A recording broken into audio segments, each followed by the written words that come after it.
प्यारे बच्चों, मैं रंजना राय, अयोध्या दास राजकीय कन्या इंटर कॉलेज गोरखपुर, कक्षा 6 की हिंदी की कक्षा में आप सभी का स्वागत है।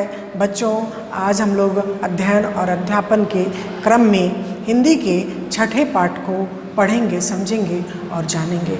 जैसा कि पहले बच्चों हमने बता दिया था कि इस पाठ को हमने 2 भागों में विभक्त किया है, तो आइए आज दूसरे भाग को हम लोग पढ़ते हैं।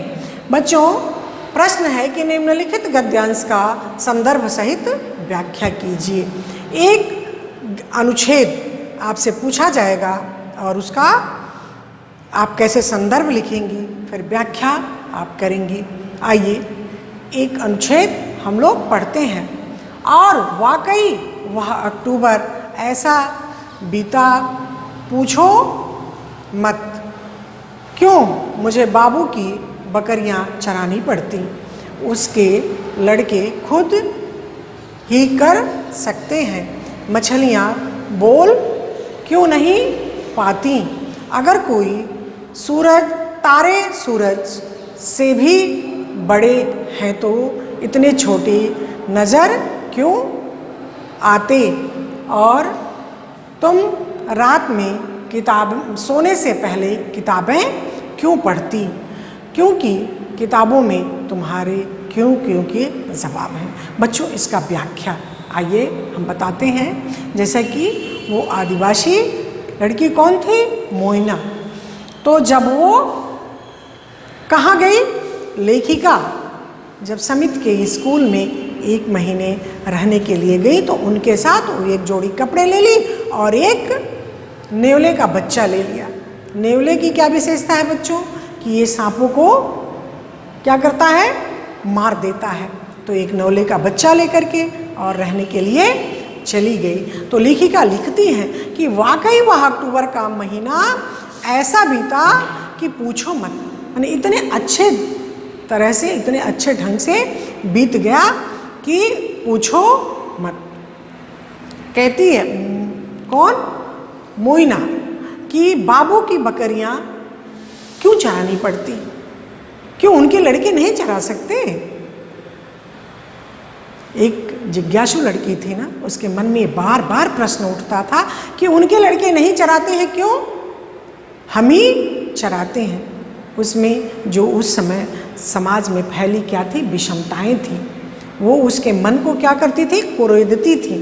क्योंकि उसी उम्र के बच्चे थे, वो नहीं चराने जाते थे और मोइना चराने के लिए जाती थी। वो ये बार बार कहती थी कि खुद क्यों नहीं चराते हैं, मछलियाँ क्यों नहीं बोलती, मछलियों की आवाज़ हमको क्यों नहीं सुनाई पड़ती। तो बच्चों, हर जीव की अपनी भाषा होती है, वो अपने हिसाब से बोलते हैं और जिस भी जाति में है, जो भी जीव है वो अपने जीव की भाषा समझता है। अगर कोई तारे सूरज से भी बड़े हैं तो क्यों दिखाई नहीं देते, क्योंकि सूरज बच्चों हमारे नज़दीक है और वो तारे बहुत दूर हैं, इस नाते दिखाई नहीं देते। और फिर मोइना पूछती है कि तुम सोने से पहले किताबें क्यों पढ़ती हो? तो लेखिका क्या उत्तर देती हैं कि तुम्हारे क्यों का जवाब इन किताबों में है और मैं उसी का जवाब देती हूँ। बच्चों, ये इस गद्यांश की व्याख्या है। अब संदर्भ आप कैसे लिखेंगी? देखिए, प्रस्तुत गद्यांश हमारी पाठ्य पुस्तक मंजरी में लेखिका महाश्वेता द्वारा लिखित पाठ को क्यों लड़की से लिया गया है।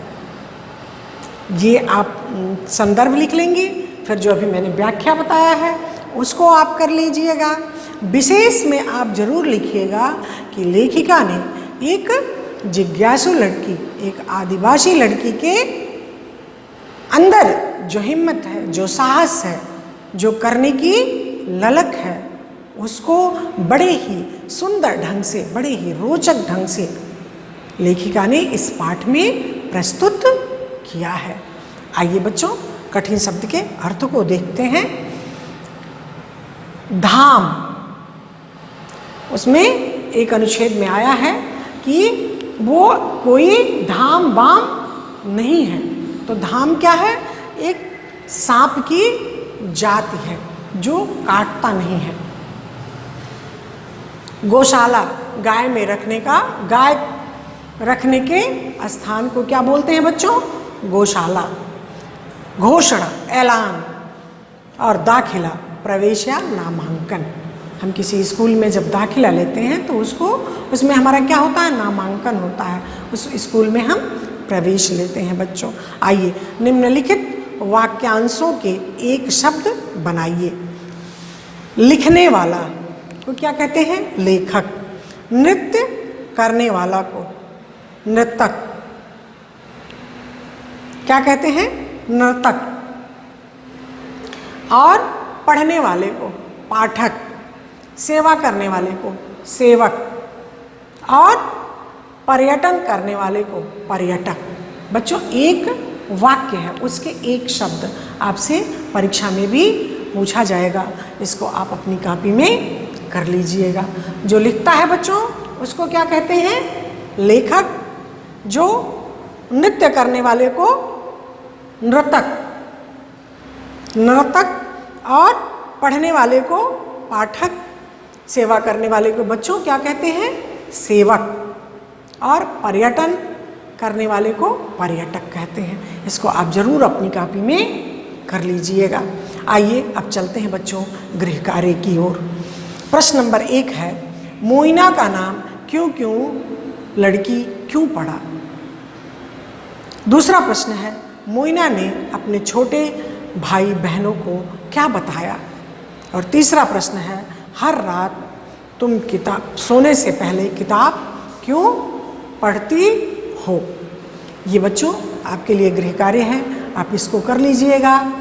वाक्यांश के एक शब्द लिख लीजिएगा, कठिन शब्द के अर्थ लिख लीजिएगा, और जो हमने आपको गद्यांश दिया है इसका व्याख्या आप अपनी कॉपी में ज़रूर कर लीजिएगा। बच्चों मैं बार बार कहती हूँ कि भाषा कोई भी हो उसको बार बार लिखिए और बार बार पढ़िए, तो आपके हृदय के लिए ग्राह्य हो जाता है, आपके मन मस्तिष्क पर वो अपना अमिट छाप छोड़ता है।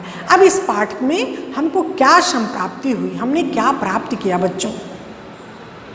देखिए प्राप्त हमने क्या किया कि वो लड़की आदिवासी थी, वहाँ कोई पढ़ा लिखा नहीं था, लेकिन उसके विचारों में जो जिज्ञासा थी उसकी वजह से वो अकेले आगे बढ़ी।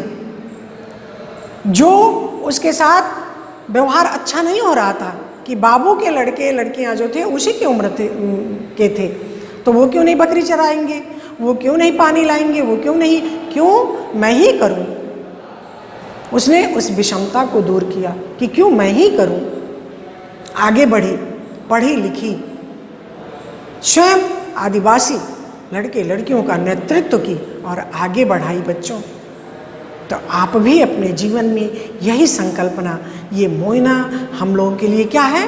प्रेरणा स्रोत है, प्रेरणा प्रदत्त है। ये हमारे जीवन में भी प्रेरणा देती है कि हम कहीं भी जन्म लें, किसी भी स्थान पर हों, अगर हम अपना मार्ग प्रशस्त करना चाहेंगे तो बाधाएं हमको रोक नहीं पाएंगी।